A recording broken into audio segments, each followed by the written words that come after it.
How to add multiple accounts on TikTok.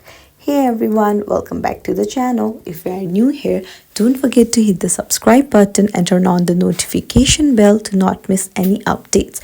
So, do you want to add multiple TikTok accounts on same device? Then you're in the right place. I'll show you how you can do it easily. So, let's dive right in. Open up a TikTok app first and then go to the profile icon on the bottom right corner of your screen.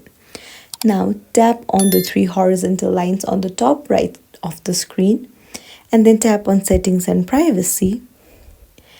Then scroll down to the very bottom and there under login you'll find switch account. Just tap on it and there you'll find add account option. Tap on it and you'll just need to put in the credentials of your TikTok account and hit continue.